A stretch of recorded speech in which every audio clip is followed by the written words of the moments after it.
wonder if you overload it when you push it, like a bunch of times if it gets all confused or something. I don't know. I'm not going to touch mine because mine actually worked. So There we go. I get mad at it. There we go. Yeah, I tried it like 4 times. I was like, yep, works good. Okay, Jenny, is the recording rolling? Okay. Good evening, everyone. I would like to call to order the regularly monthly City Council meeting. It is January 17th, 2018, 7:01 p.m. Would you join me for the Pledge of Allegiance, please? I pledge allegiance to the flag of the United States of America and to the republic for which it stands, one nation, under God, indivisible, with liberty and justice for all.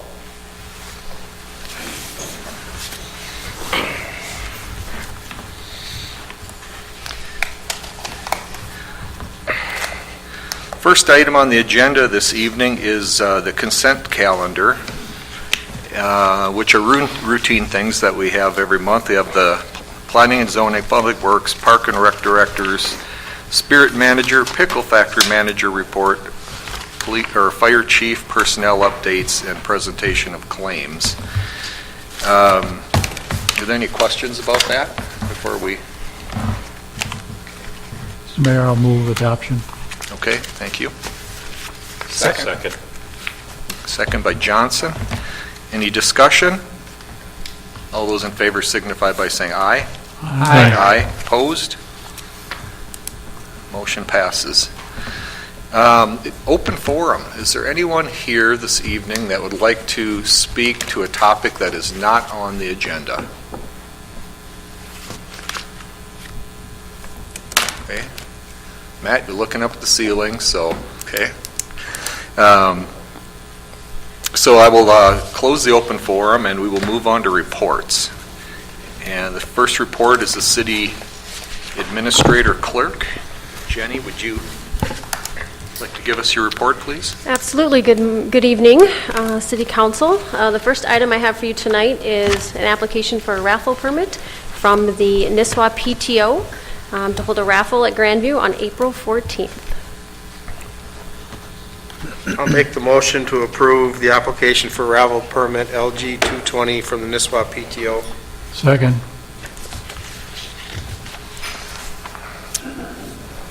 All those in favor signify by saying aye.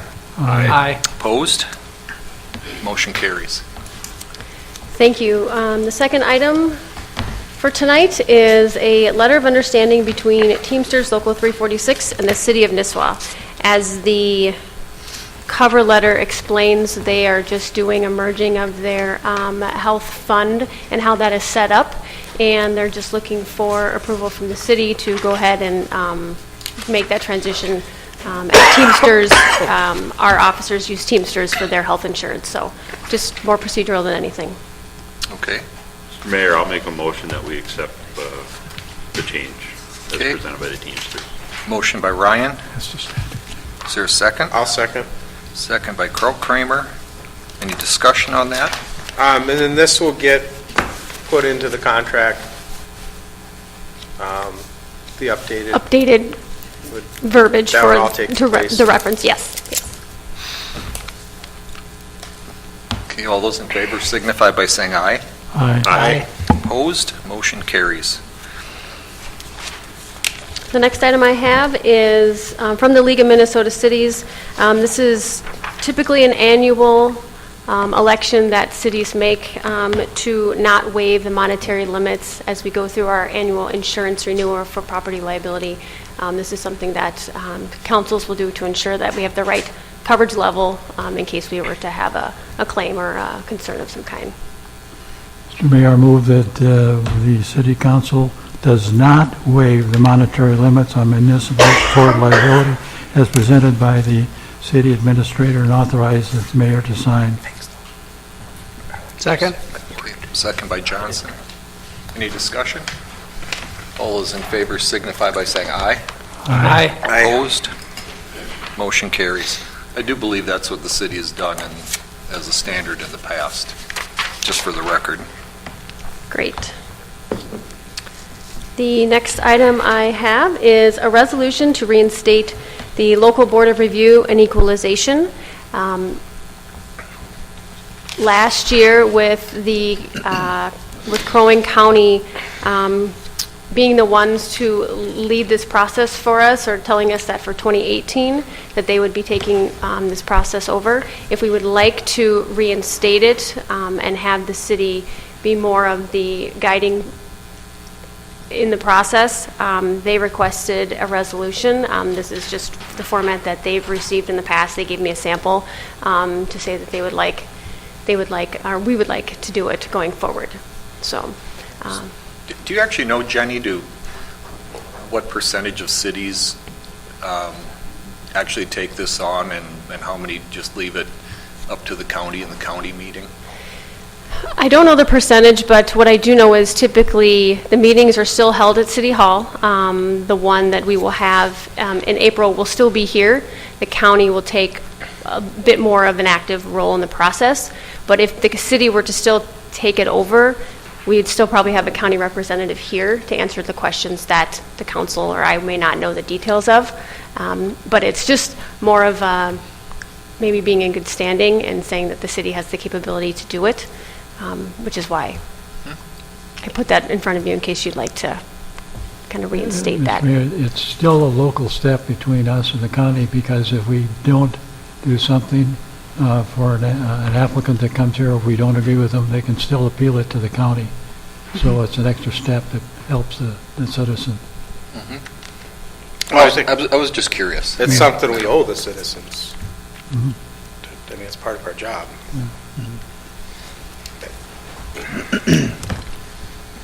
Entertain a motion. I'll make a motion that we send a resolution to the county requesting reinstating our local Board of Review and Equalization.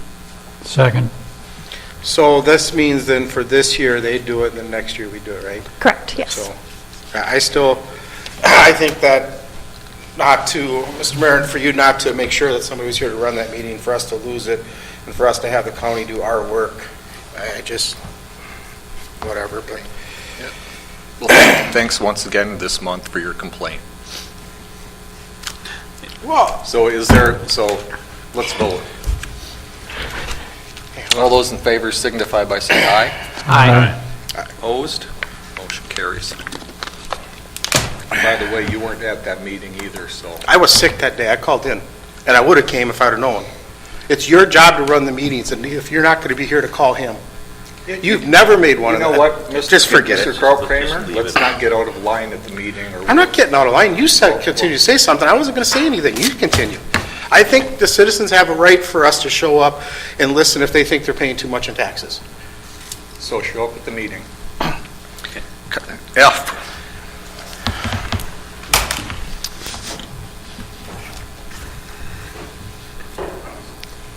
Shall I continue? Continue, please. Okay.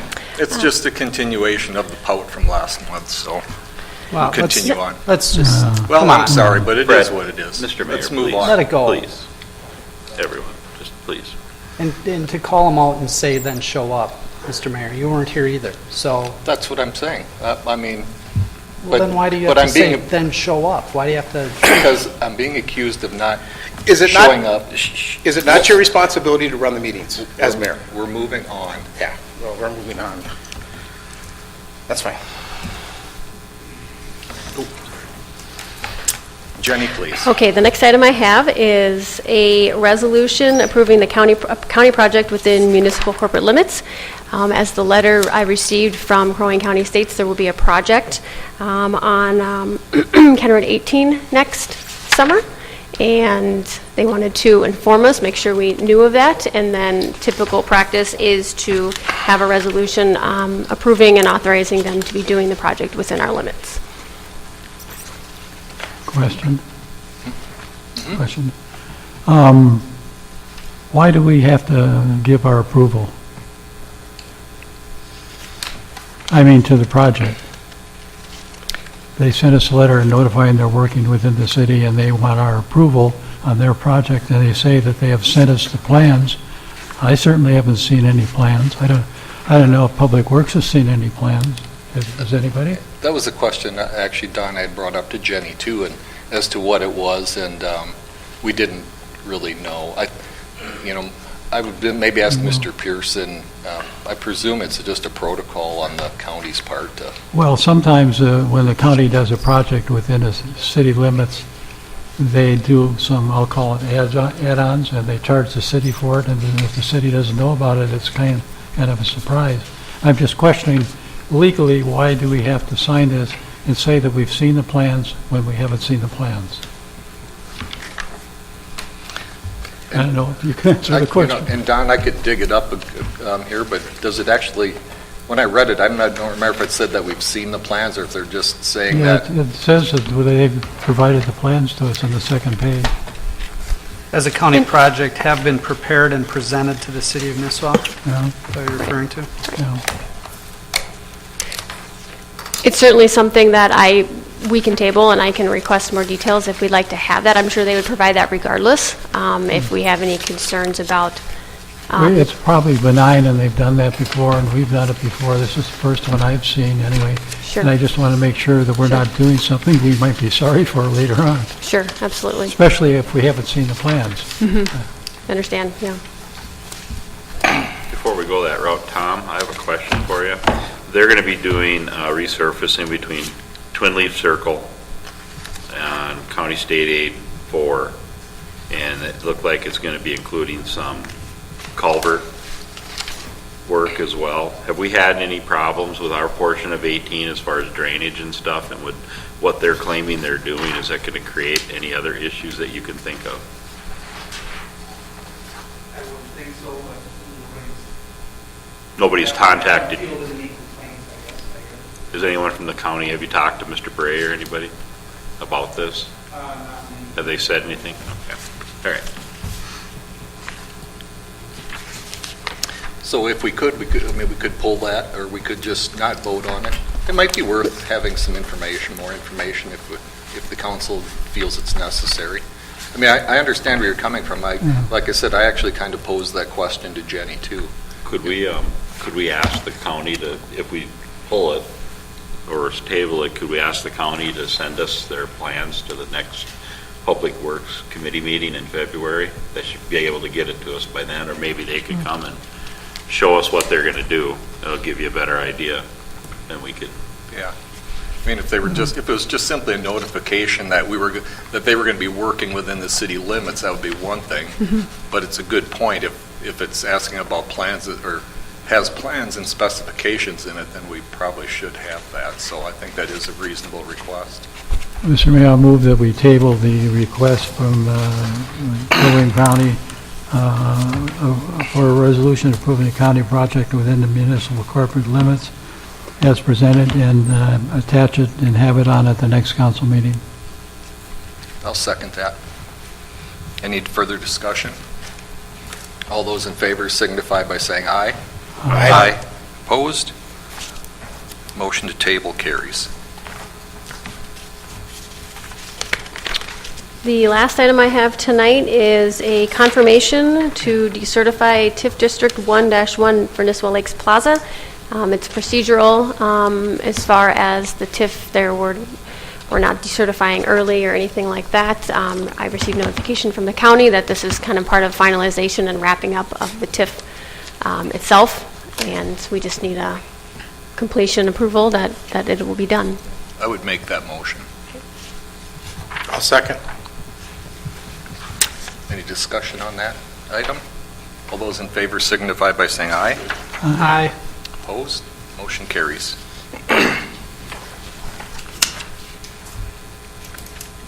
I don't have anything else as far as updates or requests, unless the council has any questions for me. Possibly one thing, Jenny.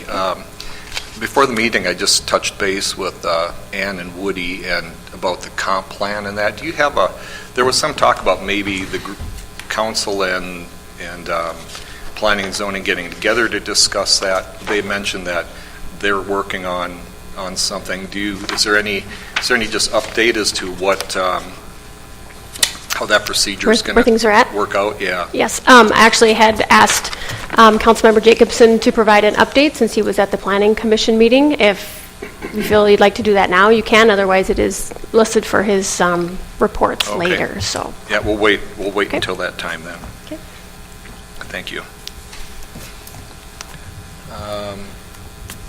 Mr. City Attorney, Mr. Pearson? Mayor and council, I have nothing to report. I do want to say thank you for appointing our firm to represent the city again this year. I look forward to working with all of you, and I appreciate it.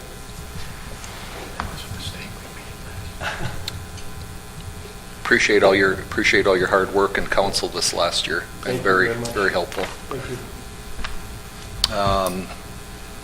Mr. Hallen, City Engineer. Good evening. I guess last month at the, December meetings, it was, the city looked at their possible 2018 street improvement project. So WSN requested to put a proposal together for the equipment service to be ready to design and bidding of the 6 roads that I've identified with their cost and their length. So this was reviewed last week at the Public Works Committee meeting. I addressed a few questions on that. The schedule was on page 2. Showing the anticipated schedule if the city decides to proceed. After proceeding, just going through, especially they have plans and specs ready for bidding for your May, consideration at your May council meeting. With that construction starting, from the 1st of June after the notice award, everything is issued. Okay. So I'll answer any questions or additional comments that are, other than what we did last Wednesday of last week. Jenny, I know there's been some things happening the last couple days. Do you want to kind of fill us in and lead what's been transpiring about discussion about that? Sure, absolutely. As Mark mentioned, the Public Works Committee reviewed the proposal from WSN listing the roads that we've identified for a 2018 road project. That would be in conjunction with a 2018 bond issuance, so we would tie those two processes together. A question arose that the mayor brought up in December at the Public Works meeting, and then also this past week as far as opportunities to look at different ways to complete the road projects, whether we need full set of engineering work done for all the roads, and if we can look at cost savings for the city, saving bonding dollars or taxpayer dollars. And so we've done some work the last couple days to further understand what that might look like if we were to use a road contractor directly as opposed to the usual process of an engineer's specs and kind of stepping through that.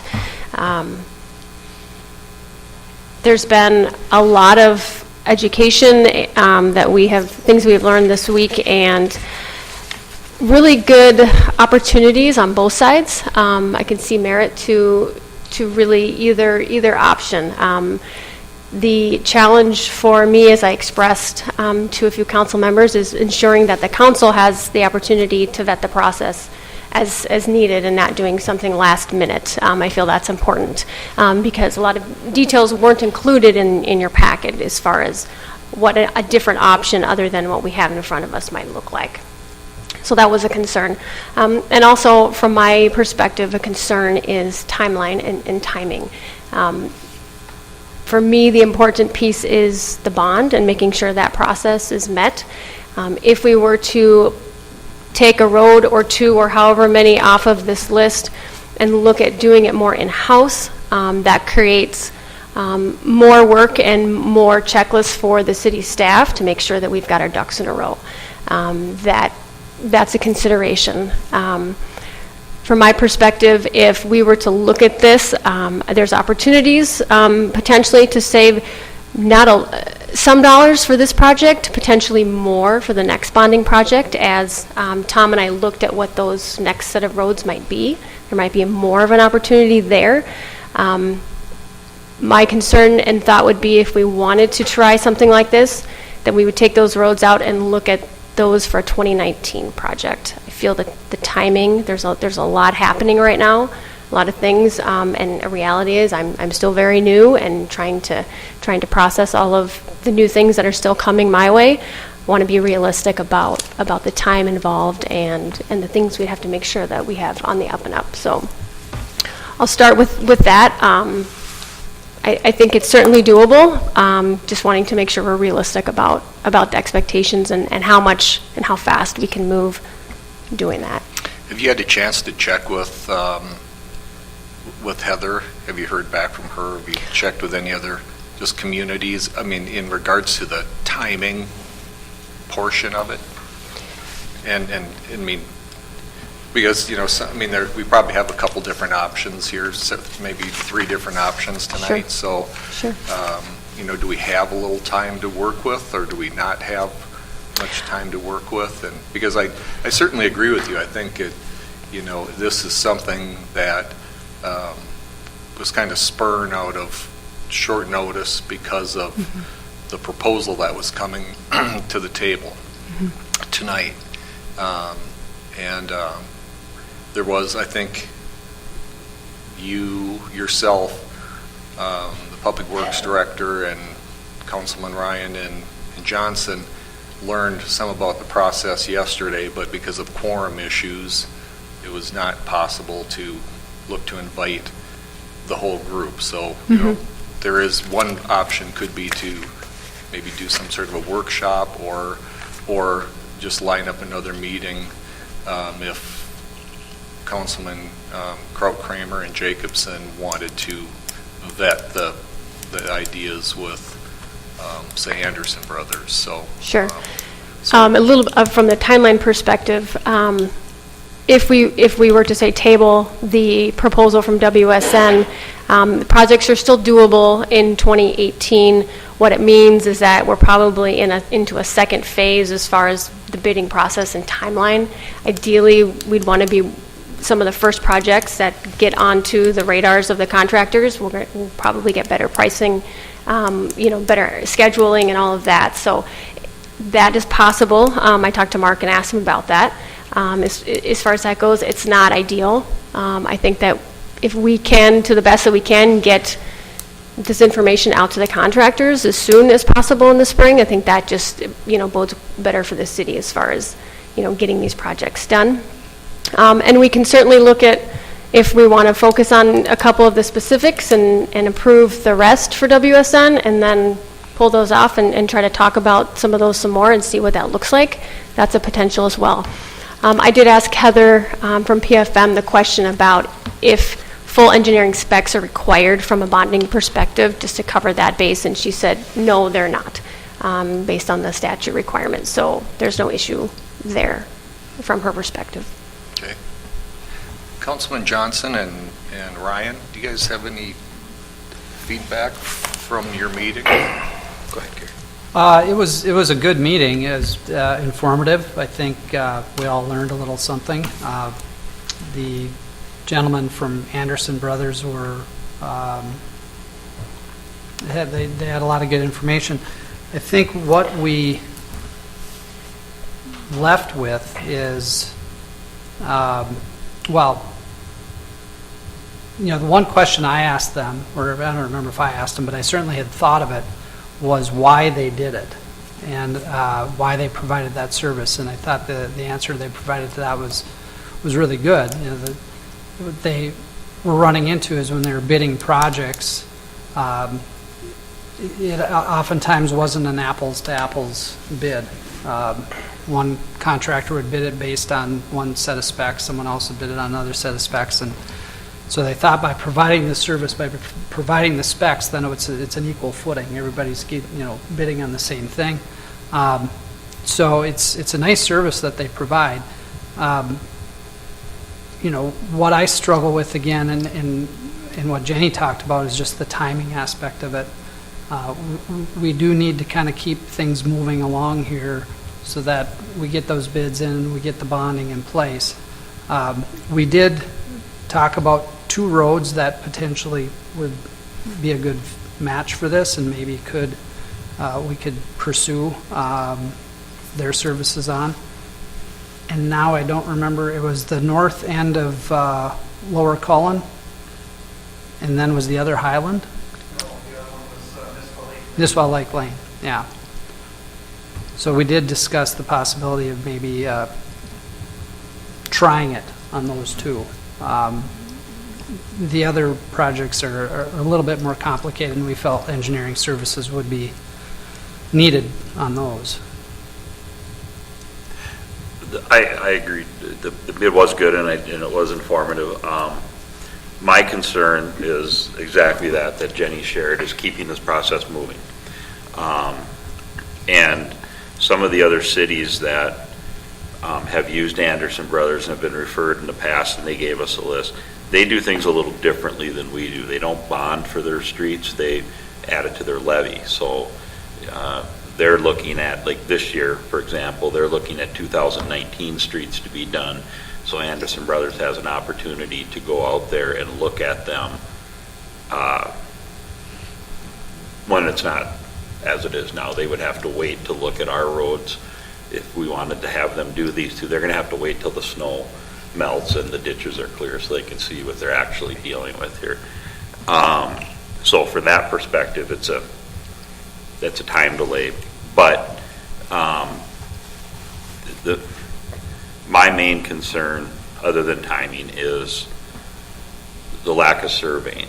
Because we all know in Nisswa, like every other little town around here, where the roads are isn't necessarily where they're supposed to be, or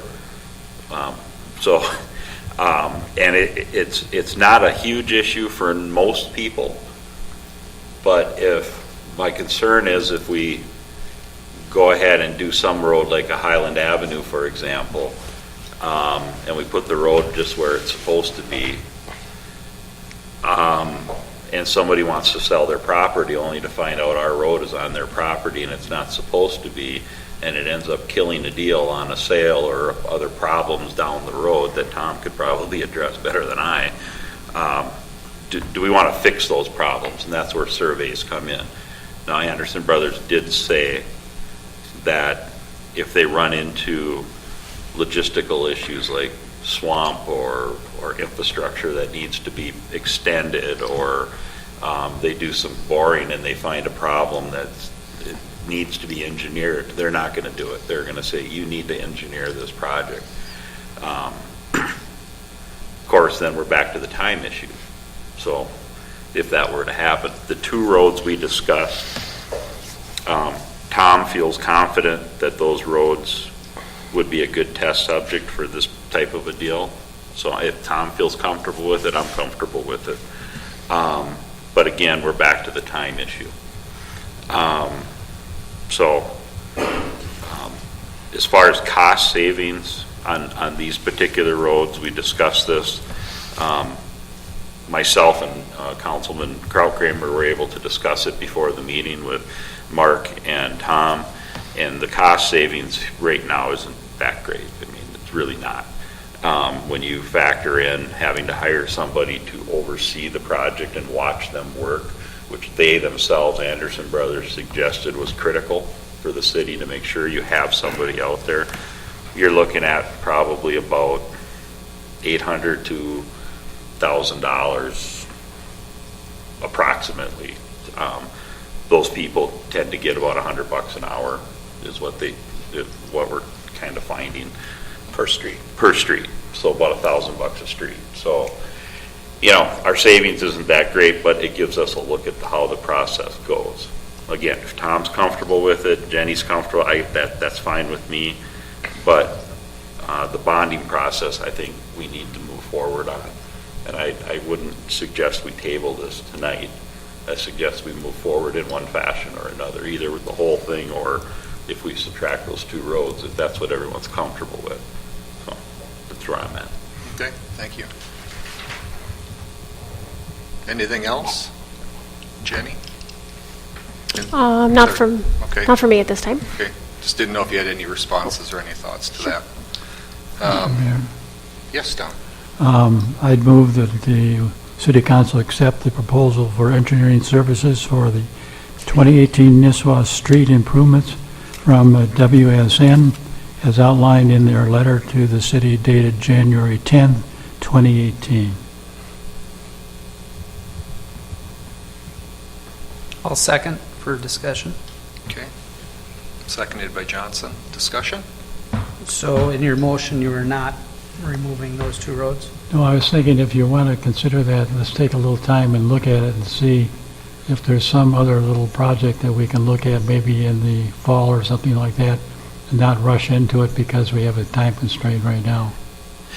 From what, the reference the time constraint part, what we were discussing at last night and today was perhaps those two roads that we want to pull out for them to do. Obviously, the cost would be included in the bond that we're going to go forward with. We won't have exact specs and dollar amounts until after they put together their spec sheet, obviously. But we could probably ballpark for bonding purposes close enough that we can cover it, but it would probably not be done until 2019, unless there happened to be some way that they could stick that in. Now, the hiccup there is if we're going to have basically 4 roads done, and Mark can correct me if I'm wrong here, and say the contractors bid out these 4 roads and get it, and we're getting our bituminous at X amount, and then they have to come back next year and they bid out 2 roads, say the bituminous might be a little higher, or if it's even if it's separated from the original bid on all 6 roads, you could end up paying more per yard one way than the other. So there, you might lose some cost savings that way too. But how much, you don't know. But we are also thinking in 2019 or 20 of doing Hazelwood. But we don't, Hazelwood is that's a whole nother discussion of itself. So and there's a lot involved in Hazelwood. Anderson Brothers wouldn't even touch it. That's definitely an engineering issue, period. So perhaps next year, if we did Hazelwood, these 2 roads would be included in there. Maybe we get the same savings per ton, or, on bituminous, but that's kind of a Jenny, crapshoot. excuse me. Yeah, sorry, John. Scott from Anderson Brothers actually pocket dialed me or something today somehow. And so I left him a message and he called me back and he just said, must have pocket dialed you or something. And but he said that he had received an email and that they were going to be putting prices together on all these streets. He said something about receiving an email this morning and Sure. sounded like a request to do some work. Can you fill us in on what they did get? I believe what he's referring to is Tom did send him an email with the list of roads for this upcoming year and then the next bonding cycle, just to give them an idea of what we're looking at and for them to start to, plan out some looking at in the spring, more than likely about those roads and what they might be able to do or not. So You mentioned something about they're going to be going out to look at them in the next week. okay, I'm not sure that And the email went from getting something back to Tom. the So city, so sure. I just was. And maybe he was they referring can. to an email from you, I think, and I was just like, oh, okay, whatever. Yeah. So Yeah, no, it was from Tom. So Tom provided that information so that they could see the list of roads, and Tom did mention that internally in our discussions that there may be more potential candidates for the next bonding cycle than for this one, but to take a look at it and get some feedback from them. Okay. So okay, I think I can clear it up for you, Mr. Mayor. The idea behind it, and Tom will correct me if I'm wrong, but is since they're going to be out and about spring, summer, and everything, they can look at roads now and they could maybe say, we wouldn't even touch this one. This, you got too much here. You got this here, that there. Or this one has sewer.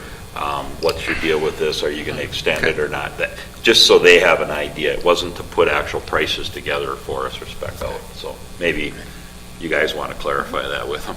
yeah. He didn't say anything about specs, but he did mention something about, we're going to get some numbers together and be getting back to Well, whoever maybe sent the that's on, email. is that on the two that we discussed, Tom? He's going to get some numbers for us, maybe?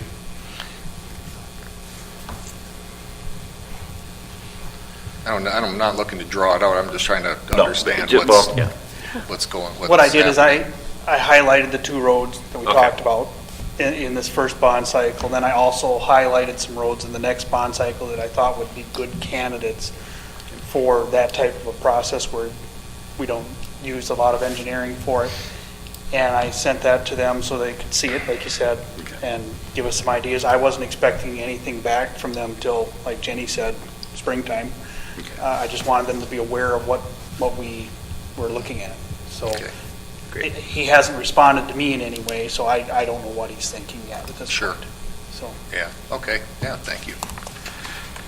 So, I would like to recommend that we look to try those two projects separate, or those two streets, because there is a bit of a, I think it's a good dipping our toe in the water for the next bonding cycle. I mean, maybe we save a few bucks now, but what we get out of this is we get an education, and we can gain some comfort with the process, so that next time, where there may be more streets on that list, we're not having this same discussion as to, well, geez, I don't really know,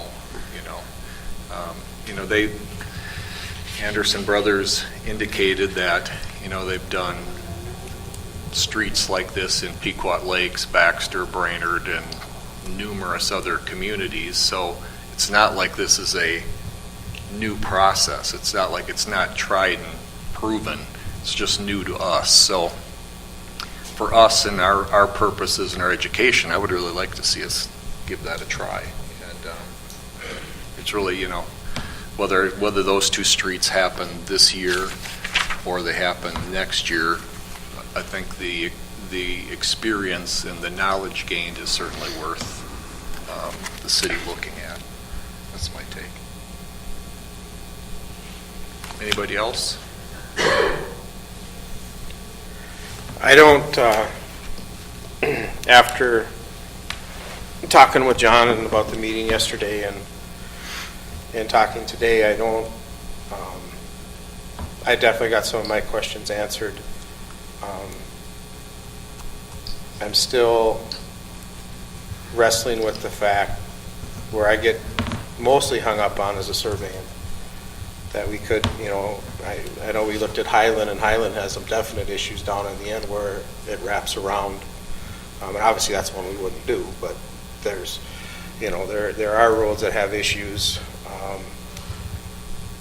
But after it's all said and done, I don't have a problem trying these two. I would say if we do, Jenny, because there's other costs, because we're going to have to go through the bids. We're going to have to advertise for the bids. I mean, that whole process we'll take on as a city. And reviewing the bids and keep track of time, keep track of savings, keep track of how it affects, because these are two small roads, so it's, we're just going to have to do the averages, but how it does affect, how it can affect what we pay for material. If we keep, really good record of this and keep record of our time and stuff, I think it's something that I guess I don't have a problem trying at this point. I do have a question for Mr. Pearson. And I've been in on some discussions over the years with this, even going back to planning and zoning days, which was a good long time back. On the second page here, it says, it is evident from public availability, property information, Crow Wing County GIS, that dedicated right-of-way is not available for the entirety of these road corridors. The city can make road improvements within its right-of-way or prescriptive easement width, the width of the city that the street has been maintaining for at least the past 6 years. However, any proposed improvements extending outside of that right-of-way or prescriptive easement will require a temporary construction easement. So I'm not sure that that totally is, it got me thinking about past discussion where it's like these road, a road has been in place for maybe 70 years or something like that. So let's say the road is off just a little bit or an amount, which we do have that example on Lake Hubert Road or the Camp Lincoln Road. And is the city, if somebody comes along, let's say we repave the street and somebody comes along in 5 years and says, well, wait a minute, the street isn't in the right place, does the city have a leg to stand on?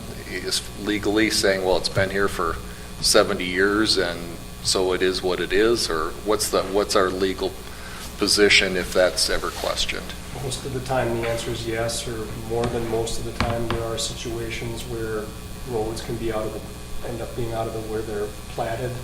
Fifty Lakes had a situation like that some years ago that erupted into litigation that went on for quite some time.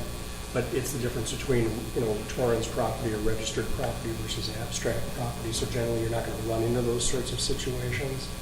And there's a reference there to Minnesota's, it's not referenced there, but that's the statutory dedication statute 160 that talks about that. It's considered dedicated to the public to the extent of the maintenance, especially in the right-of-way when it comes to depositing snow or other maintenance type activities, mowing and that kind of thing. Mm-hmm. So the city has a relatively good position if somebody asks about it. Yes, and if there's a determination that there's going to be construction activity outside of that statutorily dedicated right-of-way in those situations, then as they say, that might be the time to try to obtain construction easements in those situations. Okay, very good. Any other questions or discussion before we vote? Well, Don, I guess, would you be willing to amend your No. Okay. All those in favor signify by saying aye. Aye. Aye. Opposed? Nay. Nay. Nay. Okay. Mr. Mayor, I'd like to make a motion that we accept WSN's bid minus Lower Cullen Road North and Nisswa Lake Lane. I don't know if we need to wait until they amend it, but we could approve it minus those two roads and go ahead with the process of the others that are on there with them. Is there a second to that motion? I'll second. Okay, seconded by Johnson. Any discussion? I guess as a point of discussion, so how would the process be for these other two roads then to start with? Let me amend my motion that we would direct Anderson Brothers to spec out Lower Cullen Road North and Nisswa Lake Lane and provide us with the spec sheets for bidding them. Amended second. Okay. Discussion on that? Just, Question? I have a legal question. Do we have to get more than one bid? You're talking Anderson Brothers as one company. You're basically saying we're going to give them the whole street. I'm just questioning legally, do we have to get more than one bid when we're doing something like that? So we have to have spec sheets and everything else, not only from Anderson, but for other people to bid. What what's- Anderson will be, Oh, I'm sorry, okay. what Anderson will be providing to, they'll provide the service which will draw up the specs, and then that will be put out to bid, just like any other project, By us, by us. and the cost is free And they'll do bore samplings and they have their own. if they feel. So they they'll they submit a feel bid, but there will Yeah. also be others that'll submit a bid. Yeah. And they gave examples of several times that they've done this, that they were not awarded the bid. So it's, The purpose that, like Gary explained, the reason Anderson Brothers does this is so that when they put in a bid on a road, everyone's bidding on the same spec sheet. So, and yes, they lose about 20, they've lost they guessed how many they lost, but they lose a number of them simply because the other company's plant might be closer to where the actual road is. They can't compete with certain things, but they're willing to take that loss simply because they know everyone's bidding on the same. Did they express any kind of a warranty on their work? The warranty, from what I understand from Mark, would be up to us to decide if it's going to be like a 1-year warranty, if we want a 2-year warranty, or what we do on the work. That's actually something that's expressed with WSN. We get a 1-year warranty on the road, Mark? Or what do we do? How does that normally work?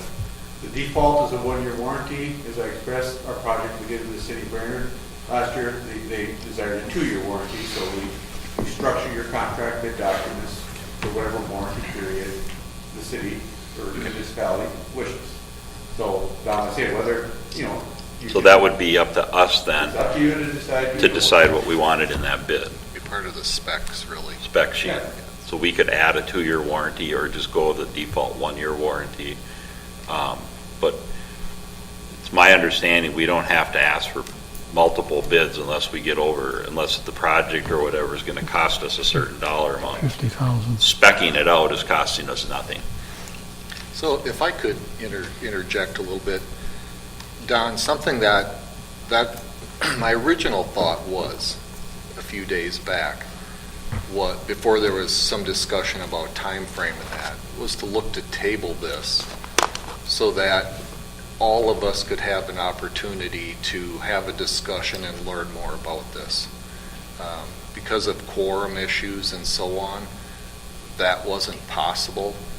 So my initial intent was then, let's table it, let's learn more about it. But there's expression of that we need to keep this moving on. I understand that. I don't want to see it slowed down. So what has happened here is what's here tonight. And part of the issue here is we had Christmas, we had New Year's, we had a holiday this past Monday. This last period of time was not. This last month was fairly full with days off.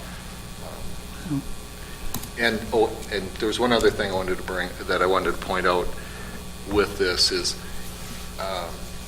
Anderson Brothers is not the only company that does this. Tri-City and Knife River do this service for free as well, and they all basically understand that they're not going to get all the jobs, but the few hours they put into it for the large dollar amounts that road projects are really is not a big issue. So Just another question. Do we believe that our staff, when the bids come back, they have to be evaluated and everything else? Is our staff competent to do that? Can Tom do that? Because we normally have that done by an engineering firm who goes through and checks everything out and makes sure that they're apples to apples and everything. If we don't have them there, Tom's going to have to do that. Just wonder if he feels comfortable. it would probably be Tom and Jenny, and it could even be the But Jenny's not an engineer, so. Public Works Committee. Well, but Right. I think an important piece here is the specs are all put together, so. There's a fair amount of the tabulation that's required, and there's a lot of details. Definitely a question I was going to ask before voting on the motion was if the council has a concern with the, as I mentioned, 2018 or 2019. If you have the flexibility in that, it gives myself, Tom, others, Public Works Committee, the ability to work through this process in a manner that's comfortable and have that learning curve and figure out the details, because that is an important variable to consider. So as long as that's not a concern on your end, that timing specifically for those two roads, then I think we're okay with it. Jenny, do you think timing-wise, because part of this in the back this is probably, if we're going to do this is probably the perfect time and the perfect roads to do it with. If we get into this and we start seeing problems, my thought is then we still have time for the 2019 when to get these in through the engineering and just move forward like we would and have them engineered. Yep, absolutely. Would you kind of agree with that, that we should, by the time we get around to next year and we're looking at Hazelwood, we should already kind of know how this is going to look and how it's going to go, and we can always say, no, let's go back to engineering.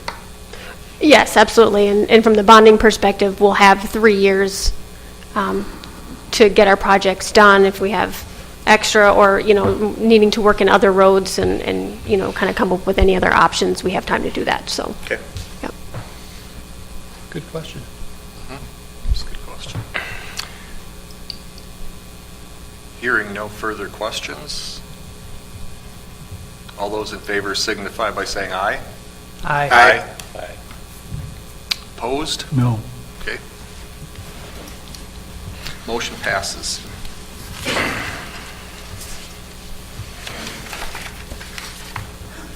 Well, then I'd like to, I guess what I will do is I will amend our agreement and then forward that to Jenny. Because she asked earlier this morning, cost Absolutely, reductions. absolutely, We need to absolutely, change that, sure. So I will, work with Jenny to do that. Thank you, and I actually do have one more item to piggyback on this subject that I apologize we didn't list specifically on the agenda, but one of the roads that has now been approved to move forward with is St. Columbo Road. That will be a joint project with Crow Wing County, and they would like to know from the council if the council is okay with the city being the lead on the project, and we would split the cost. There's a percentage formula and some of that, the details will work out. But if the council would be able to have a motion as far as approving being the city lead, the city being the lead on the St. Columbo project, and that will facilitate that to move forward as well. Do you know, Jenny, is that, I think a split, and Tom, you were definitely in on that meeting with the county. They were talking like 60-40 was kind of their number, 60% responsibility by the city, because there is a portion of St. Columbo that's 100% in the city, and then the remainder would be a 50-50 split down the center of the road. So, I would make a motion that providing, that there is, the split is still 60-40 and is not changed to where Nisswa takes on more responsibility. I would Sure. make a motion that the city would take the lead in that project and then work with the county on it. Great, thank you. Sure, come on up. We could, Can we get a second? And then I'll second it. Okay, then we'll get into discussion. I guess it just occurred to me too, the Donaldson Road, a couple of the others that the county would like to add quantities onto our project. You're okay with that idea too? It only gives us more, probably a better. And that would be separately tracked by, Mark said they're able to separately track that, so that would all be sent to the county. But we might see the quantities larger as far as our bidding process, just to lump it all together. The larger the quantity, the better the price. Is the idea. Do we know, Tom, would the county be looking to engineer their, Donaldson? It's a great question. And I think, obviously doing more is more cost effective. But if we were to take on the lead, then how does the engineering and the coordinating on that part work for the city? Mark can correct me if I'm wrong, but I'll contact Rob Hall with the county to see exactly how that will work. I think once we had a clear understanding of who was going to be the lead, what they would probably do is prepare their specs for that road, probably include it in our bid document. So it looked like one big project, but there'd be a part that's ours and a part that's theirs. I think. I'm not sure if I'm saying that right. But, that's what the county's asked to do. Rob Hall, they're going to prepare their documents. And then, as I said in an email to staff, if they decide to do that, that's fine. And then if they request that we extend to do anything with that, that's fine. We're working for the county, they get billed for it. We're not doing, if there's any additional costs we incur to do this, I reach an agreement with the county to handle that. Okay. And the city isn't going to be paying for anything related to their add-ons. Sure. Okay. But I would anticipate all they're going to do is we'll give them our numbered sheets and everything, and they'll give it to us, they'll give us a separate tab to include as a separate line item in the bids, so that we will coordinate it, you know. Sure. Okay. Now, if they ask us to prepare the plans, that's fine, then I'll work with the county and reach an agreement with them to do that. Sure. So that, I think that answers my question. It's if whatever portion that is the county's, they'll get billed for it and Yes. for any time putting it together and whatever. Okay. That answers my question. So, and it'd be good, probably good just to make sure that we walk through that with them and just to make sure that I'm sure they will, but just to make sure they say, yep, that's what we're thinking. And Tom, did I not hear that it's in our kind of best interest to take the lead also on this, or does it not matter so much? I don't think it's a huge deal. I think the county just wanted to know who was going to lead it. Originally, It's not going to change whether it's reclaimed or, no, it will be Okay. reclaimed and repaved. anyway, okay. What they do with the other roads that are strictly in the county, it That's might be their just deal. increasing the quantities of pavement. I don't know if they're Right. reclaiming those or not. That's up to them. Okay. okay. Yeah. Thanks, Tom. Tom, are we having is there a problem with this resolution if we have 60/40 in it? Because we know the county's getting That's a good paid. question. I'm just wondering if it comes out to more, or one way or another shakes out, should we just leave it? Should we eliminate the 60/40, or, I mean, are we tying ourselves into something, or does it really not matter? I don't think it matters at this point. I don't remember, were you in on that conversation meeting at all with the county? No. I don't even remember who the representative was from the county, but there was some calculation done, and they said it was about 60/40, and I think we pretty much agreed with it, that seemed about You right. could amend your motion to say approximately 60/40. Sure. That would cover it, Well, the final tally will dictate it yeah. ultimately. There'll be All a right. decision milepost for you. Okay. Oh, good point. Okay. Okay, all those, or any more discussion? Hearing none, all those in favor signify by saying aye.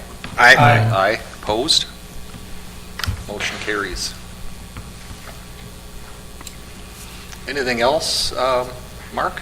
That's everything I have. Okay, very good, thank you very much. We're now moving to new business, Fire Department 2017 update. Well, good evening.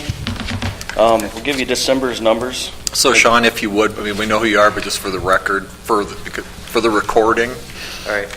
Sean Bailey, the Nisswa Fire Chief. Good evening, council. December numbers for us was EMS calls, we did 20. We had a grass fire, yes, in December, in a swamp. We had one. Mutual aid house fires with Pequot and Brainerd, we ran to 5, and that was all from Christmas to New Year's. One kitchen fire and one electrical fire. So that was December of 17's numbers. Now, for the year end for 2017, Nisswa had 121 EMS calls, 39 fire calls. So that's 160 total for just the city of Nisswa.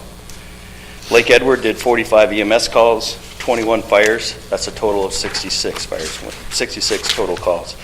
Now, when I say fires, that's fire-related calls. Lakeshore ran 36 EMS calls and 17 fires for a total of 53. Pelican, we had 1 EMS call. We went to mutual aid last year for Brainerd 10 times. We went to Pequot for mutual aid 5 times.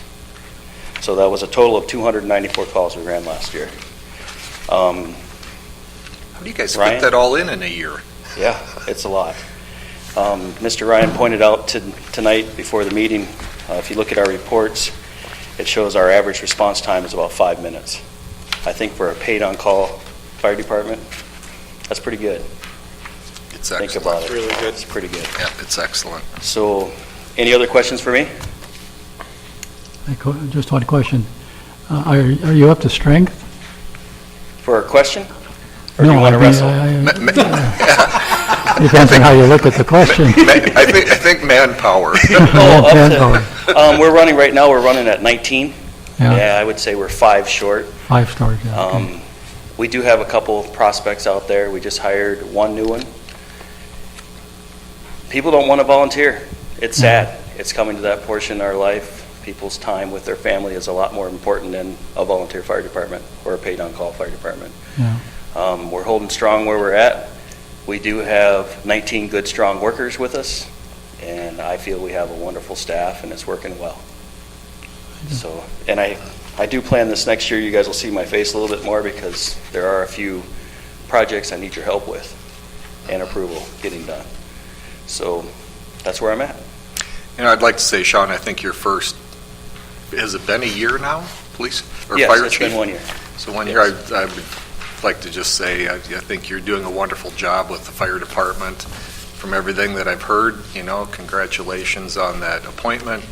Thank you for your work and your service. And, it was nice to see, and I know the fire department does it, but, and has done it in the past and does do it, but out on the Christmas, Ringing the bells. Yeah, ringing the bells and that's I just think that's really encouraging and awesome for the community to see the firemen out there doing that. So give them a thank you for that. That was something Mr. Lehman brought to us years ago, came over and asked us, and it just took off, and we all seem to enjoy it. And we never looked seem like to they're have having a good time. a shortage of volunteers for that evening. Everybody wants to help out. Good. Well, thank you. Well, thank you. Item number 2 is the police department update. Chief Taylor?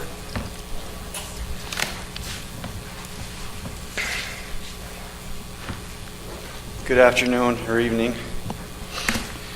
I gave you, I think you all got a copy of a report. Disregard the December activity report. That's entirely wrong. I didn't notice that until it was pointed out to me a minute ago. But the year-end numbers are correct. So for 2017, we had 471 agency assists, 3,342 calls for service, 1,218 assigned calls, 1,946 self-initiated calls, 69 criminal citations were issued, 344 traffic citations, and 1,412 traffic warnings, and 105 arrests, 144 EMS calls, 95 alarms, and we patrolled 124,000 miles, 638. Some of the crimes that were reported, we had 19 burglaries reported to us, 23 thefts, 69 property damage accidents, 7 personal injury crashes. We issued 18 gun permits. We had 12 background checks for employment and 9 forfeitures. Of the arrests, 30 were DWI arrests, 18 were drug arrests, 26 were small amount of marijuana, and 8 were driving after cancellation inimical to public safety. Of the agency assists, 193 were to Pequot, 29 were to Breezy Point, 96 to Crow Wing County, 5 to Crosby, 12 to Baxter, 8 to Brainerd, 5 to Cross Lake, 39 to the State Patrol, 10 to Lakeshore, 10 to Cass County, and 3 to Social Services. Do you have any questions on those numbers? Okay. I do not. Okay. So, If I can say something, Yes. Greg, before you go on. Talking to a lot of people that have had a lot of interaction, not all negative. Some of it was, one person I know very well, with your officers. For having 4 young officers, the age that we currently have here, we are very fortunate to have 4 not heavy-handed, cool, under pressure, smooth, nice, community-friendly officers. So, thanks. well, that brings me to my next point is I would really like to publicly thank the police officers for the work that they've done. They do conduct themselves with professionalism, courtesy, and compassion when they deal with the public. And like Mr. Ryan said, they are young, and to have young officers that are not getting citizen complaints, I can't honestly recall receiving a citizen complaint and we certainly have not had one that was sustained after it was investigated. We have not injured anybody in the public. We have not suffered any injuries in our police department. We have not been sued. And to have activity of 103 arrests, one every fourth day or so, to not have injured someone or had severe uses of force is, I think, kind of remarkable. And we have used force, but their training makes it so they apply force appropriately and with restraint. And sometimes in younger officers, restraint is the difficult thing to build into the training. So I'm very proud of them. I'm proud of the work they've done, and I possibly couldn't say enough about them. And I hope that if you see them, you would thank them as well, because they do deserve it. Also, I would like to thank Maggie. She has worked very hard for the police department.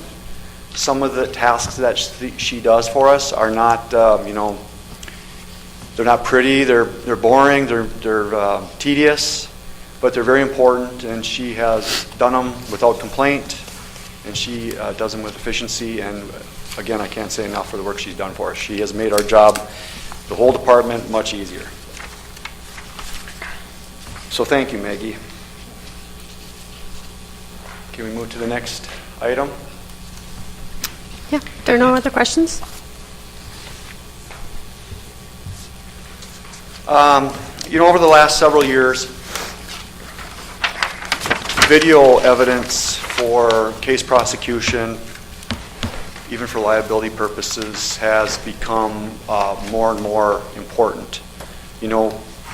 When I started, and John, you remember, there was no video cameras, and whatever a police officer said was what happened. Mm-hmm. That is not necessarily the case anymore, and courts are demanding the video evidence of incidents and recordings of interviews and whatnot. So we have become more and more reliable, at police departments across the country, to have good quality video systems. We have had a system in place now for I think we got about 10 years ago, and our newest unit would probably be about 8 years old. They're Panasonic arbitrators. They are at the time we got them, they're a very good system. The way they work is they record when the officer initiates the recording. The officer then has an opportunity to classify the recording as something that is, an arrest, which is built into the program, that it will retain that record for a certain level of time, and they can arrest us indefinitely. A written warning would be, I don't know exactly, I think it's a couple weeks, and then it's just purged out of the system.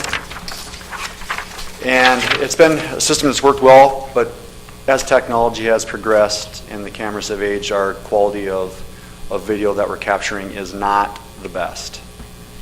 And, it's to the quality to describe it to you, can see what happens, but sometimes you can't see who is doing what. What I mean is you can't really recognize the person. You can see there's a person there, but you could never really get any details. They're just that, digital technology has improved that much to where now it's very clear and you can see who you're dealing with. So, being that the system's old, it has also become a little unstable. We've had some problems, and we do have some problems with getting assistance from Panasonic. So what I'm proposing is that we move towards a new video system. It's called WatchGuard. It is one of the well-known and established companies that do law enforcement video. Breezy Point uses it, Cross Lake uses it, and I believe Baxter as well. I had Jenny come over to the office today to view a comparison, and I think she could attest that the quality for the WatchGuard system is head and shoulders above what we currently have. So that's one of the reasons for the proposal. The way this system will work is the cameras will record all the time, essentially. So, for example, if an officer drives by something that he wants to review at a later time, he can put the parameters in of the date and the time that he wants it, and he can capture that video. The current system, if the camera was not turned on, there's obviously no video of it. So that's an advantage. It's an advantage for evidence collection. It's also, it could be a big advantage for internal affairs investigations, which we obviously, just like I got done saying, we won't have any. But if we did, I think it's a good, given the culture, national culture of views on police department and uses of force, to be able to pick a period of time and view it beyond what the officer decided to view is helpful. It could be helpful. So we put together a cost. Oh, also, I should point out that it's a simple system to use. When it records, when the officer pulls into the garage, the video will automatically download into the server. So there's no disks or anything that has to be transferred. It automatically does it. And then officers will get notifications of court and requests for video, and they can just go make a copy of their video and send it to the county attorney's office. So it's very nice.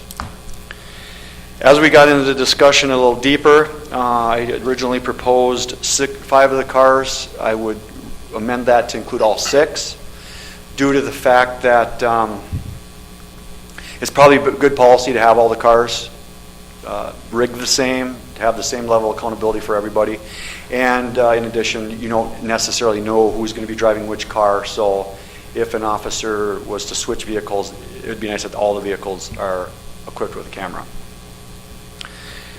In addition, we had a conversation with Ross and John, and the new issue in law enforcement is probably body cams.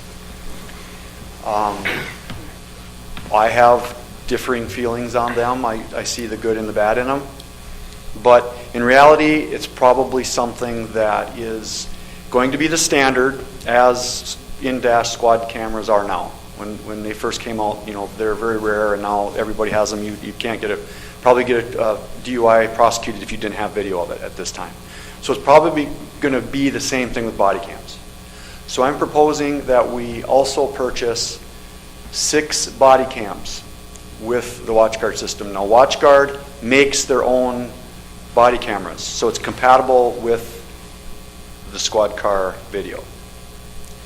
And when an officer puts together their presentation to the court with video, it will show synchronized body cam video, squad car video, and interior of the squad car back seat.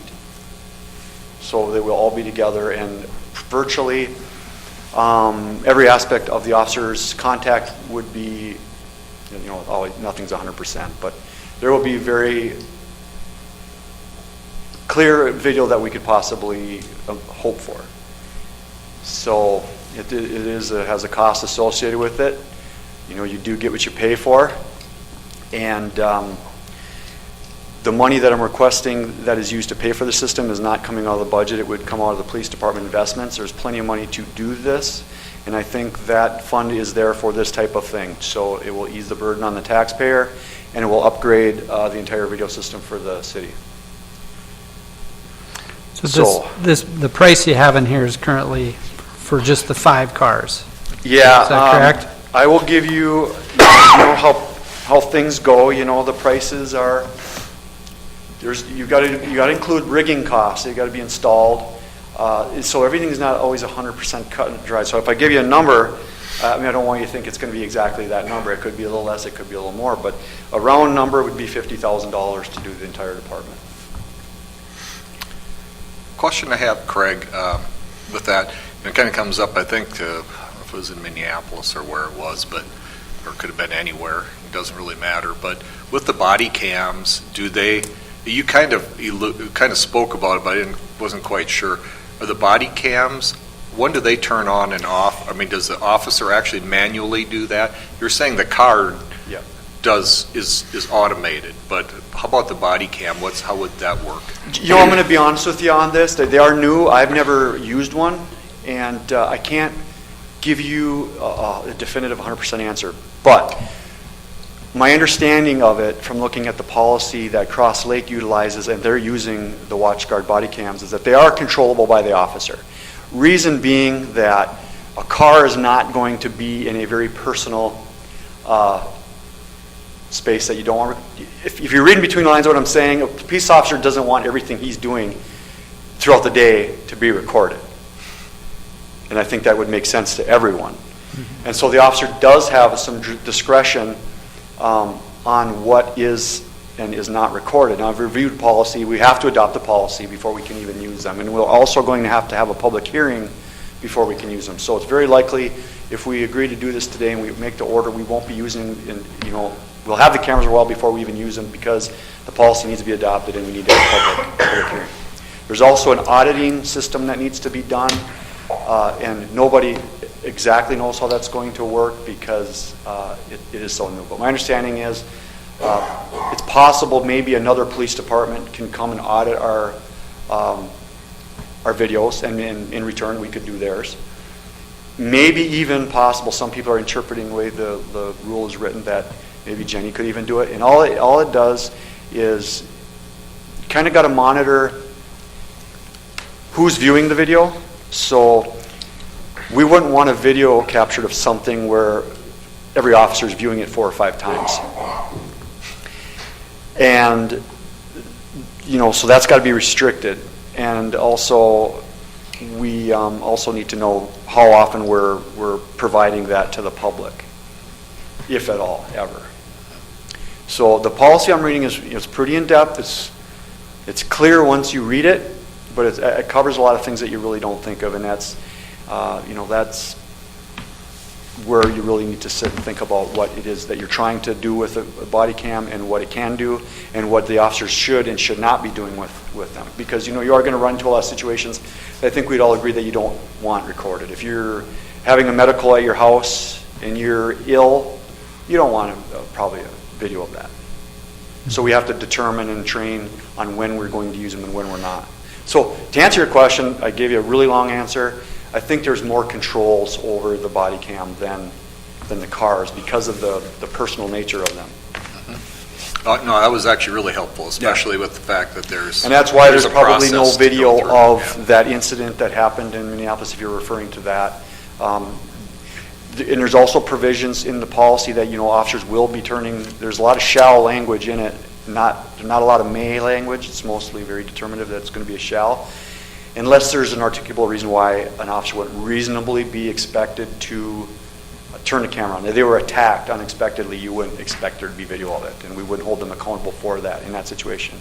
The same token, there are situations where they would be prohibited from recording. For example, if they're talking to somebody in an environment where they would have a reasonable expectation of privacy in what they're saying. A squad room, bashing the chief, they probably are expecting that's not recorded, so to record that to get someone in trouble would not be allowed. They wouldn't be bashing me, by the way, but it could be bashing somebody. So we won't allow that to happen. No, understand. And you will more be, than answered my question. You'll be certainly involved in the policy of the camera, and it's required that we do that. So, Craig, do you know if those body cams do an auto download too, or? Yes. They do? Cool. Yes. I'll make the motion that we proceed forward with the WatchGuard video for the vehicles and the body. Because we don't know the price, I would guess I'd be comfortable in saying not to exceed $55,000. But I would make that motion for that. I'll second that. Discussion? This probably goes without saying, but they're transferable if you have to retire a vehicle and get a new one. Yes. The system. Yes. Okay. However, that does bring up another issue. To be perfectly honest with you, we're in this pickle because I didn't upgrade the cameras we have. The reason I didn't do that, large part, was because councils don't really like the number for 2019 to be a lot bigger than 2018. We've gotten a habit of trying to keep things tight. Well, some things get pushed by them. I'm not saying it's your fault. I'm just saying I didn't push the issue ever because of budget restraints. So we do need to consider on items like this that they only last so long. I mean, they are in tough environments. They're in cold, they're in hot, there are vibrations, you know. It's not going to, they're not going to last forever. So we do need to be realizing that we need to have a plan to replace them gradually. I'm not saying, you know, I think they should last the life of a car, no doubt, which is going to be 6 years here now, but, you know, beyond that, they're not going to make it 12. So they're not going to make 2 rotations in a car. So currently, there's money from confiscated, is that where the funds come from that you're talking about? No, these are the investments that the police department has had in a fund for a number of years. Okay. Ever since I've been here, it's been there. We've used it for a couple of issues. That's it. Okay. I mean, I would certainly, just to kind of give you just a quick feedback on what you were just talking about, I think that I would really highly suggest that you bring up next time in budgeting that there are some dollars that get set aside for that. You know, we have that, there's tasers, there's different things. I think it'd be very prudent to figure out over a 10-year period what may be needed and then start to put away a little bit every year. So I would encourage that. I agree with that. The other thing, when the chief purchases a new squad car, okay, when the city he purchases a new squad car, if you purchase new equipment for a new car, it's tax exempt. If you purchase new equipment for an existing squad, you still have to pay the tax on it. But a one-time purchase, when he's putting up a new squad and outfitting it, doesn't have to pay any tax on it.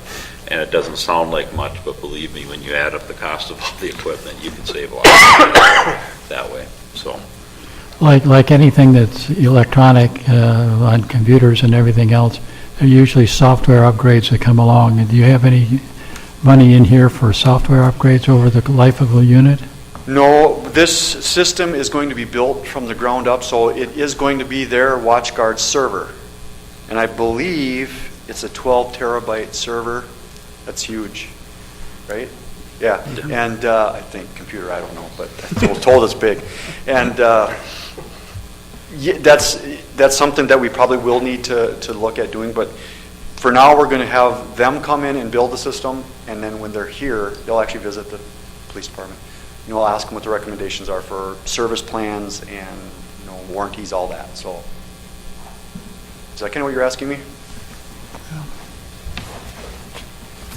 I think so. You know what, just because it popped in my head, once you, I presume this is going to go, once you get set up, it'd be really nice to maybe get all of us together before a meeting, or, well, we have to be careful with the quorum stuff, but just to be able to actually see how it works, and that would be. Well, I can certainly capture a video. I mean, there was a video that happened last night that I really would like you guys to see, because a lot of people think that, well, nothing happens in this, well, you don't have to do anything. Well, that's not the case. We proved it yesterday.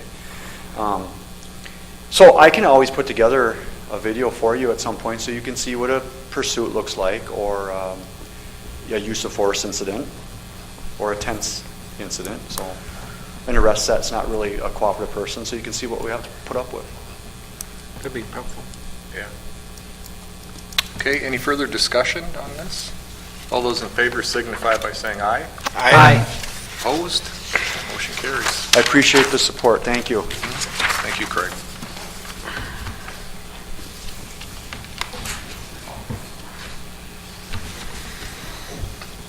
Desmond?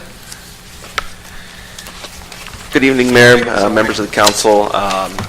This item before you, item E4, is a request for approval of a final plat.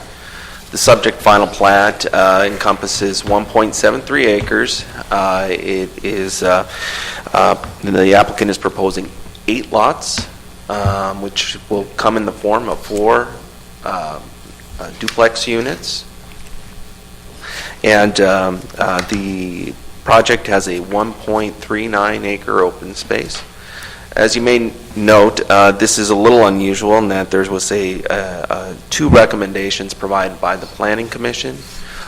When we heard the item last Tuesday, we had not yet had the DNR weigh in on the proposed development. 2 2 days later, on Thursday, we did receive their comment, which was primarily restricted to the docking apparatus, and they did not make comment on the proposed development upon the land. So in their dual recommendation, they were asking that if we had not heard from the DNR as of today or yesterday, that the application be tabled, but we have heard from them and what their recommendations are going to be as far as the docking apparatus. The applicant has submitted a letter indicating that they are willing to comply with the number of slips that was recommended by DNR, and also will work with them as far as the final configuration of the docking exhibit. So with that, the staff is recommending that the council approve this, and the Planning Commission would be recommending that the council approve this item as well. Okay, thank you.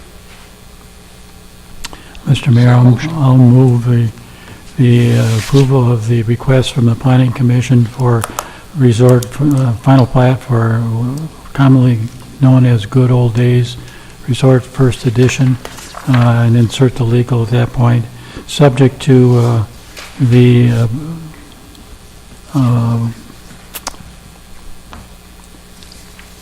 applicants agreeing to the DNR requests on the docking and provisions in the plan.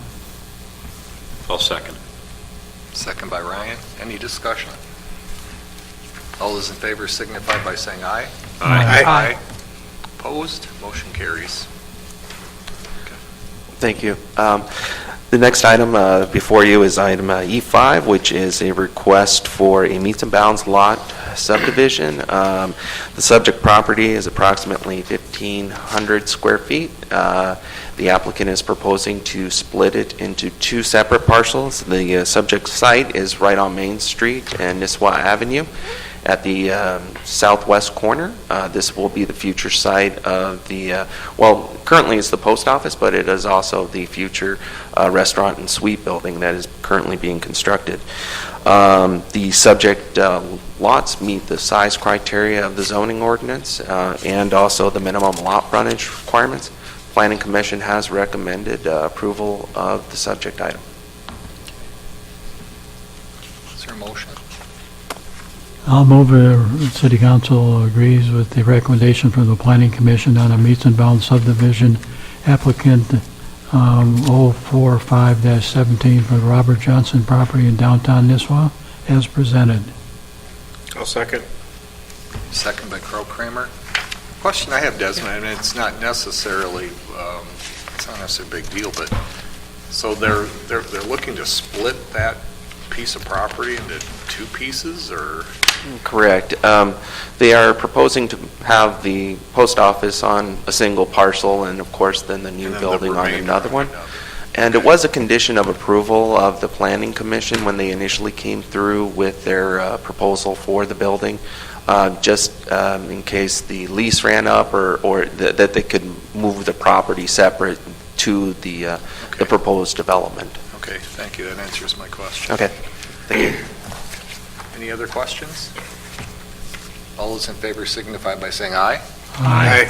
Opposed? Motion carries. Thank you. Thank you, Desmond.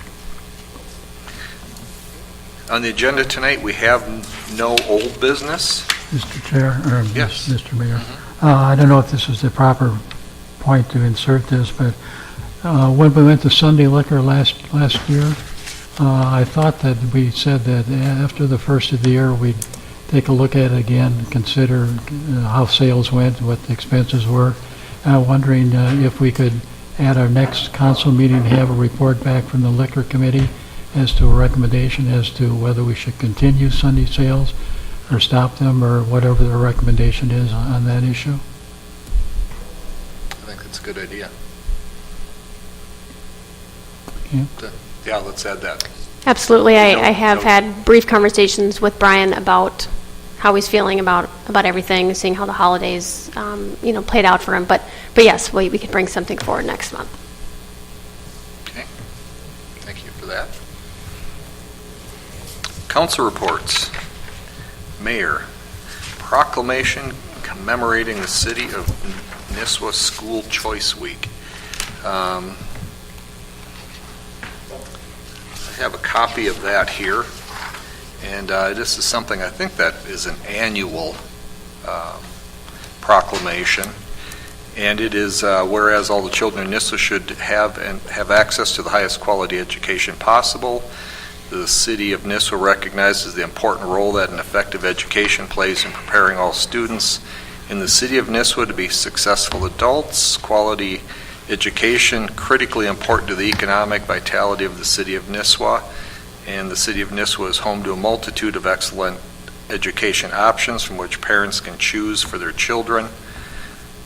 Educational variety does not only help diversify our economy, but also enhances the vibrancy of our community.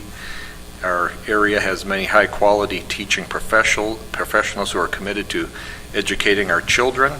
School Week Choice is celebrated across the country by millions of students, parents, educators, schools, organizations to raise awareness of the need for effective educational options. And then therefore I, Fred Heidman, Mayor, do hereby recognize January 21st through the 27th, 2018 as City of Nisswa School Choice Week, and I call this observance to the attention of all our citizens. Hoorah. Yeah, hoorah. Do we need to is there any vote or anything, Jenny, or are we that's just it, I think? I think that's it, and we'll have So you I sign will it and send sign it back. that, They'll be happy. We'll put the proclamation up at the moat door. Okay, that's all I have. Next, council members, Don, you're going to give us a little update on the comp plan, I understand. As best I can. When the city council did not approve the plan as presented, they sent it back to the planning commission for any revisions or whatever we wanted to do to it. At our next planning commission meeting after that, it was decided that Ann Loffman, who is sitting back there, is going to be working on some revisions she had envisioned in the plan, and I was going to do some redlining in the plan, and hopefully the two would mesh together, and we'd come back hopefully at the March. No, too early. Yeah, okay. Going through the plan and redlining and doing this stuff is not the easiest task as you might think. Let's just say that over the next month and a half or 2 months, we're going to be looking at that plan, Ann and I, and doing our best to eliminate some of what we think are the bad issues in it, and maybe accentuating some of the good ones, and come back to the planning commission. I said March, she's going like this, but March, April timeframe to have the hearing at the planning commission level, and then it'd come back to you 1 week after the planning commission makes its final determination and a recommendation. So March, April, so right around in there. Okay, very good, thank you. And if you really want to get us to work hard, there's the chairman of the planning commission over there. He wields a big whip. That might be actually a little bit more aggressive than when I was planning for March or April, I was hoping to have a draft of where we were going before I had every I dotted and every T crossed.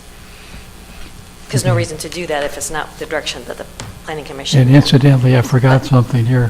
If you have any questions or any comments you want us to consider, let Ann or myself know about that. Well, that's another thing. I wanted to poll staff. I don't believe that when we did this first draft, staff was polled or the city council was polled. I mean, we did a great job, I think, trying to get the citizens' input, but I'm not sure we got that other input. So I wanted to go do that exercise too. I don't want to make it a big, huge exercise, but I wanted to do that. Sure. But I haven't pursued anything because I'm booked for the next few weeks. Because I can't say no. Well, and I would say to Don and Ann, I'm not so sure that personally, I won't speak for the rest of the council, but that we're overly concerned if it happens in March, April, May, June, probably before somewhere in 2019 would be good, but I think just when, in those months, in the few months ahead, keep us posted a little bit as to how it's going, and when you think it may be ready or whatever, that's, I think that would be adequate. If you don't have some sort of a self-imposed deadline, it tends to just travel on. So I think it's good to put the pressure on ourselves to get it done early rather than later. Well, yeah, so I think I said at the Planning and Zoning Commission that I'm busy for I won't get to it till February, but then I want to lay out, I come from corporate background, so I will lay out a schedule for myself and have a timeline and keep people involved to know that, so we won't get to July and say, well, Ann, what happened? Oh, I had company, I never got to it. I don't want that to happen. Sure. Okay. Thank you. Anything else that you have with that, Don? Or is that? That's it. Okay. Very good. Any other council members, council reports? I have a couple things I just wanted to bring up. One thing is actually about the comp plan. I had a citizen approach me. I believe they worked on the plan with everybody. A number of years ago, the city of Pequot had their comp plan done, and I was an employee there, and watching what happened, it got dragged out really long, and there was a whole bunch of political reasons why it did, not the issues we have, but this person reminded me of that, and we had a nice talk, and he said, there's a lot of people that worked on that plan for the city that won't work on another one for them because of the way they did it. So we don't want to drag it out too long. Don's right. The other thing we all got a letter from a person on West Linden Boulevard, and I thought about calling the guy or talking to him, but I just want people to know, I kind of want it out there that, there's going to be a group of people, a committee from this, be it the Public Works Committee, and people on the council associated with it that are going to work on West Linden. But obviously from this letter, somehow or another, this person got the idea that we don't want to listen to the people on West Linden. That can't be further from the truth. We're kicking ideas around. Myself and Tom have. I know everybody's kind of kicked some ideas here and there. The goal is to make it as convenient for the citizens of West Linden as we can, and still work the best for the city. So if people from West Linden are here, or if anyone is, please get involved, help us out, because we want your input. So it's not Grandview or us or anybody individually trying to ram something through. We want to do it right for what the people in the community want. And if it can be a win-win for everybody. So that's kind of what we're looking for. Sure. So actually, I'd like to go back. I wasn't going to bring it up tonight because I had actually been talking with Jenny about it. I've talked with Desmond about it, and a couple others. But I'll kind of address where this whole thing kind of got started, I think, with the residents on West Linden. And that is, probably a couple months ago, it was decided that we were going to look to start this process. And that one of the first steps would be to put a committee together made up of some council, maybe some planning and zoning, whether that's Desmond or whatever, probably Jenny, the Public Works Director, whoever in the city needs to be involved.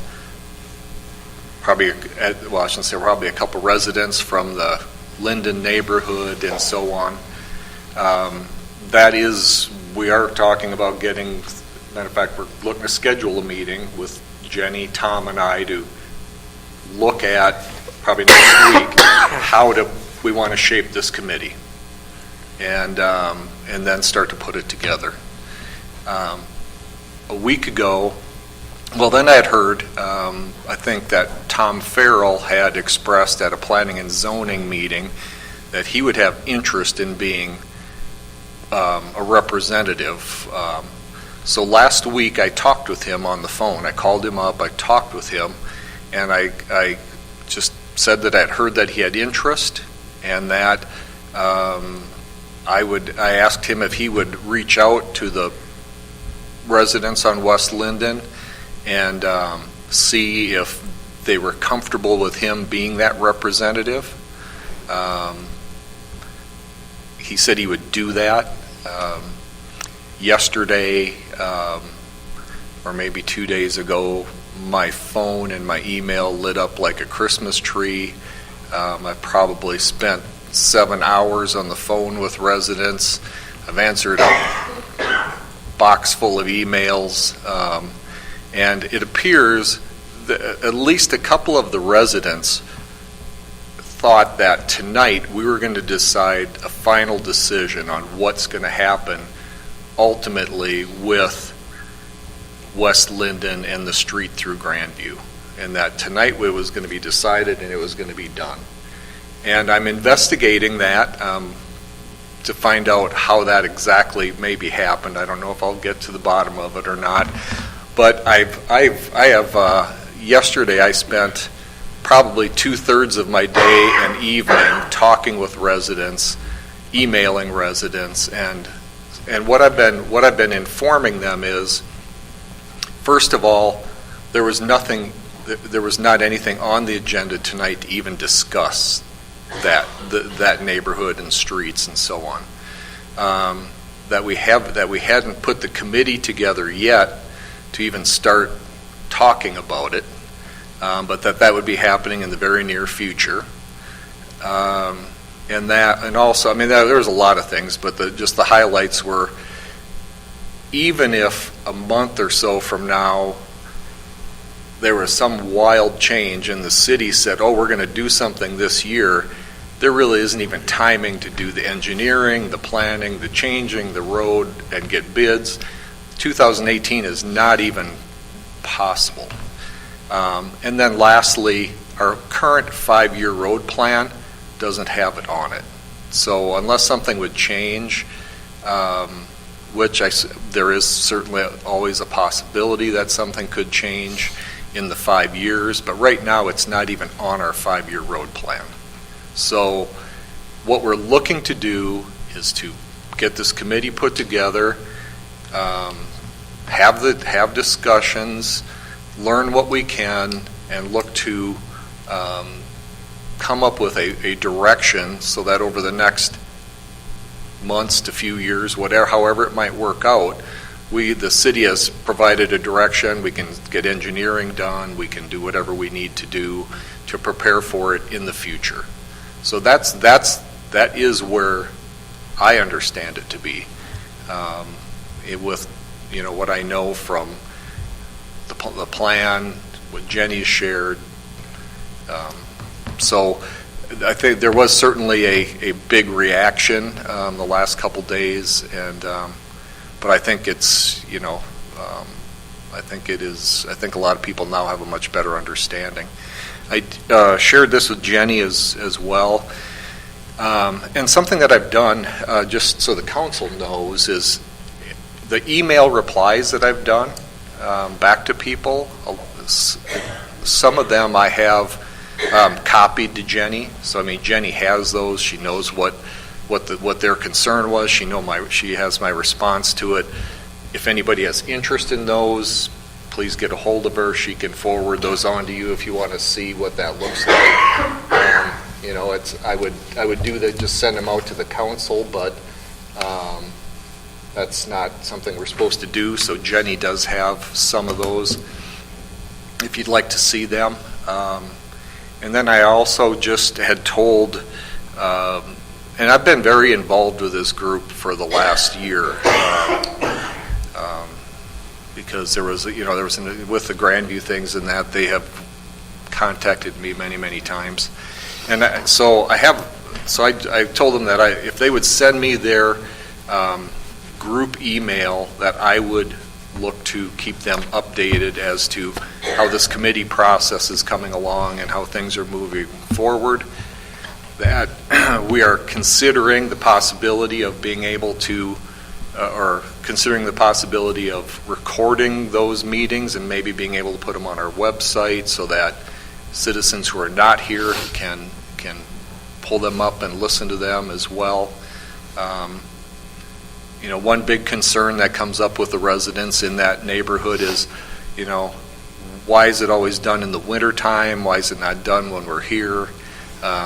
And there's also many insinuations that Grandview's controlling this and they only want to do it in the winter when nobody's around, and I think most of us can say that's the farthest from the truth. And I was hoping to start this committee in the spring when the residents are back, closer to spring. City engineer and public works director and Jenny have expressed some concern about waiting that long. That's part of what we're going to talk about, or I'm going to bring up next week to talk about a time frame, and what does it really need to look like to meet deadlines and schedules for people. And then I'll certainly let the residents know and keep them abreast. They have expressed, many of them, that they would really appreciate if we would get all of our stuff online, and and planning and zoning things as well.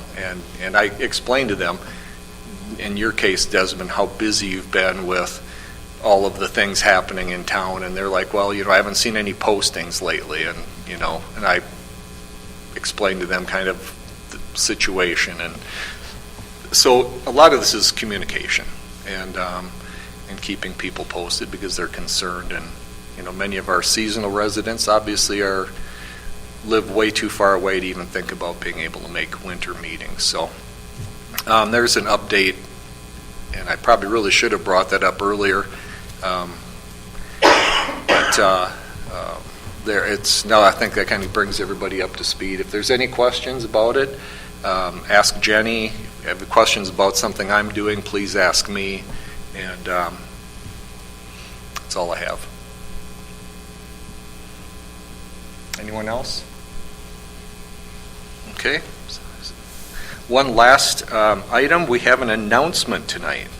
March 8th, 2018 at 6:30 p.m., the Brainerd Public Schools informational meeting will be here at City Hall regarding the school bond referendum, which is, I think all totals about $200 million, somewhere right in that, which I think amounts to $7 per person per year or something like that. Million here, million there, pretty soon you're talking money. So that's the last item. We got that announcement out. If there's a motion to adjourn, I would certainly entertain it. Okay? Second? Second. All those in favor? Aye. Thank you all for attending. Hey,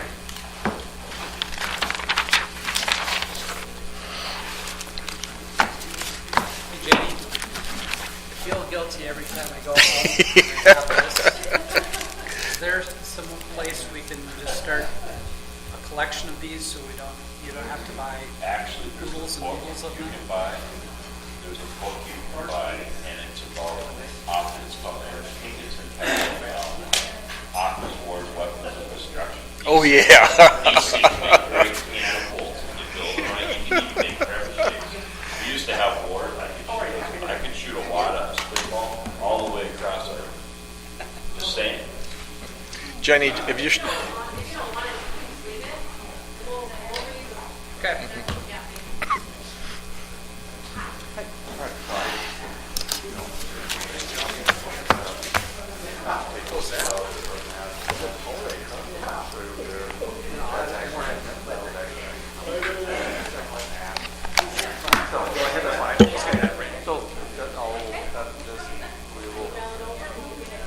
Well, usually I'll probably just send them a drop off, original signature copies. Just don't know. Yeah, that guy. But technically, the city shouldn't be signing an original copy. Yeah. So we're in no hurry here. We'll get it done this week. So. Yep. All right. No, thank you. Yep. Yep. And then I will just send an email to Rob Hall tomorrow morning, letting him know that the council is proceeding for that. and then, and then I'll just have him send the information about how he's thinking about doing any other roads. Yeah, because they sent me their, I think probably grant standard, cost sharing project with someone, but that grant pretty much outlines the county would need to take into account, so I would want them to update that. Yep, yep. So, yeah, because they had the deadline, they're antsy to know, what we're doing. So Yep. that'll be great. So, All right, yep, no, I'll just let them know that's, our our agreement schedule, so, yep, we'll be proceeding with it, so. All right,